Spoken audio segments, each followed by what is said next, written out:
बिहार में शिक्षक बहाली को लेकर लंबे समय से जो कयास लगाए जा रहे थे और जो प्रोसेस चल रहे थे, उसके मुताबिक अभी नोटिफिकेशन अधिसूचना जारी हो गई है, जिसके मुताबिक बीपीएससी द्वारा एग्ज़ाम कंडक्ट किए जाएंगे।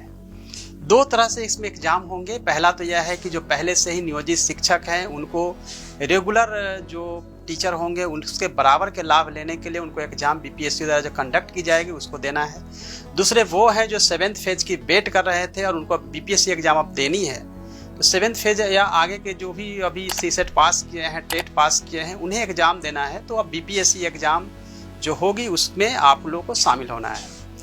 तो उसमें सिलेबस क्या होगा, एग्ज़ाम के पैटर्न क्या होंगे, बहुत सारे कन्फ्यूजन है, चूँकि बीपीएससी को अभी सिलेबस बनाना है। जो प्रिलिमिनरी जो डिस्कशन पहले भी होता रहा है उसके मुताबिक अगर देखेंगे तो प्रधान शिक्षक की परीक्षा बीपीएससी द्वारा ली गई थी, जिसमें कि जीएस और टीचिंग एप्टीट्यूड को रखा गया था। वैसे भी अगर कोई टीचर बनते हैं जो सुपर टेट एग्ज़ाम यूपी में भी होती है, उसके मुताबिक अगर हम देखेंगे कि हमारे पास जो समय है उसके मुताबिक हमें क्या करना चाहिए, किस तरह से प्रिपरेशन करना चाहिए, तो बीपीएससी को अभी सिलेबस तैयार करना है और किस तरह के क्वेश्चंस होंगे यह भी आप लोगों को देखना होगा। लेकिन जो मेरा अनुमान है उसके मुताबिक मैं आप लोगों को बताने जा रहा हूँ कि क्या पूछा जाएगा और क्या होना चाहिए। उससे पहले यह जरूरी है कि बीपीएससी द्वारा एग्ज़ाम होगी उसको लेके बहुत सारे आप लोग चिंतित हैं कि क्वेश्चन टफ होगा। जब बीपीएससी एग्ज़ाम दे रहे हैं तो क्यों नहीं हम सिविल सर्विस बीपीएससी वाला एग्ज़ाम जो है वो क्यों ना दें। एक्चुअली क्या होता है, जब क्वेश्चन टफ होता है तो उसके जो कट ऑफ है वो नीचे हो जाते हैं, जब क्वेश्चन ईजी होता है तो कट ऑफ ऊपर हो जाता है। जो भी टेट पास हैं, बीएड किए हुए, डीएलएड किए हुए, उन्हीं को एग्ज़ाम देना है। तो उसके हिसाब से देखेंगे तो एक सीमा खींची हुई है, उसी के अंदर के जो स्टूडेंट हैं उन्हीं को एग्ज़ाम देना है। तो उसके हिसाब से देखेंगे तो एग्ज़ाम ज़्यादा टफ होने की पॉसिबिलिटी तो नहीं रहती है। आप आसानी से जो है जो खाली सीट है उस पर आप आ सकते हैं और कोई आपको दिक्कत नहीं होनी चाहिए। तो चलिए अब हम बात करते हैं कि जो अभी आपके पास समय है, दोनों के पास जो नियोजित शिक्षक हैं जिनको कि अलग से एग्ज़ाम देनी है और जो पहले से अभी शिक्षक नियोजित नहीं हो पाए, शिक्षक नहीं बन पाए हैं और डीएलएड, बीएड और टेट पास करके वेट कर रहे हैं और बीपीएससी द्वारा जो एग्ज़ाम कंडक्ट की जाएगी उसमें आपको एग्ज़ाम देना है।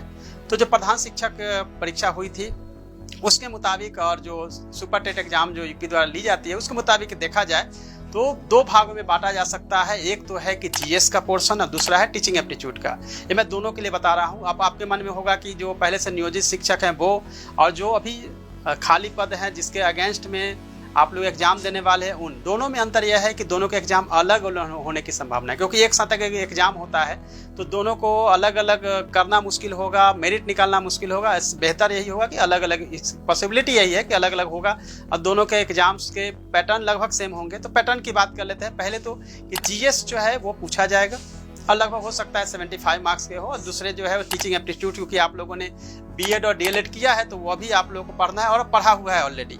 और जीएस के जो पोर्शंस हैं वो हम देखते हैं कि डीएस में क्या क्या पूछा जाएगा। जीएस में जो पूछे जाएंगे उसमें सबसे अधिक क्वेश्चन जो आने की पॉसिबिलिटी है वो है साइंस का। दूसरा है भारतीय राष्ट्रीय आंदोलन तथा बिहार का योगदान। तीसरा है ज्योग्राफी, जिसमें कि इंडिया और वर्ल्ड दोनों के ही ज्योग्राफी से क्वेश्चन होंगे। चौथा है भारतीय राज्य व्यवस्था। पांचवा है अर्थव्यवस्था। छठा है विज्ञान एवं प्रौद्योगिकी। सातवां है समसामयिक की करंट अफेयर्स। आठवां है बिहार स्पेशल। तो जीएस में यह 10 सेक्शन है जहां से क्वेश्चन पूछे जा सकते हैं। इसके अलावे जो सेक्शंस हैं उसमें मैथ और रीजनिंग यानी कि उससे भी क्वेश्चन पूछे जाएंगे। तो जीएस में कमो बेश देखा जाए तो यही सेक्शन है, लेकिन पढ़ने के लिए तो एनसीईआरटी के बुक्स में पहले से ही बताता रहा हूँ, उसको आप पढ़िए। अभी से आपके पास जो समय है उसको यूटिलाइज करिए, बजाय कि आप नकारात्मक चीज़ों को सोचने का। टीचिंग एप्टीट्यूड में जहाँ से क्वेश्चन पूछे जाते हैं, जनरली देखा जाता है कि टीचिंग में कहाँ से क्वेश्चन पूछे जाएंगे, मैं उसके चैप्टर के भी डिस्कशन कर लेता हूँ। टीचिंग एप्टीट्यूड में जहाँ से क्वेश्चन पूछे जाएंगे, नंबर 1 हम देखेंगे बच्चे तथा बचपन, बाल अधिकार, समाजीकरण, शिक्षा एवं ज्ञान। दूसरा जहाँ से हो सकता है पोर्शन वह है प्रमुख शिक्षा शास्त्री एवं उनका दर्शन। तीसरा जो पोर्शन हो सकता है पाठ्यक्रम, बाल विकास, वृद्धि एवं विकास, सृजनात्मकता, खेल, व्यक्तित्व और नैतिक विकास। चौथा जो पोर्शन हो सकता है वह है ईसीसीई, आवश्यकता एवं उद्देश्य, विशेष आवश्यकता वाले बच्चे, शारीरिक शिक्षा, बिहार में शिक्षा में चुनौतियाँ। पांचवा जो पोर्शन हो सकता है विद्यालय संस्कृति, शिक्षा के अधिकार, समावेशी शिक्षा, कक्षा कक्ष शिक्षण, पाठ सहगामी क्रियाएं, आकलन एवं मूल्यांकन, वृत्तिक विकास एवं नेतृत्व व्यवस्था।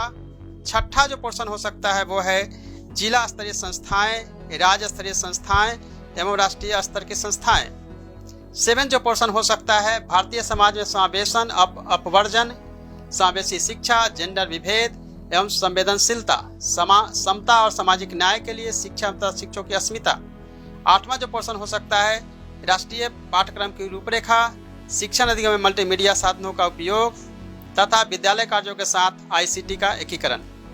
टीचिंग एप्टीट्यूड में ये 8 पोर्शन जो मैं आपको बता रहा था, इसके अलावा भी जो अभी आपने BEd या DLED करते समय पढ़ा होगा टीचिंग एप्टीट्यूड, बस वहीं से क्वेश्चंस आएंगे, लेकिन चूंकि ऑब्जेक्टिव टाइप के क्वेश्चंस होंगे इसीलिए आपको पहले से ही रेडी होकर तैयारी करने की ज़रूरत है, क्योंकि अच्छे शिक्षक होने के लिए आपको कड़ी मेहनत करनी पड़ेगी और कई फेज से आपको गुजरना पड़ेगा। यानी कि समझिए कि बहुत सारे एग्जाम्स देने पड़ रहे हैं, तो आपको एग्जाम देना होगा और फिर आप सक्सेस होंगे तो एक अच्छे शिक्षक बनेंगे, क्योंकि शिक्षक की क्वालिटी और शिक्षण की क्वालिटी का ज़रूरी है कि एग्ज़ाम जो है वो करे हो रहे हैं।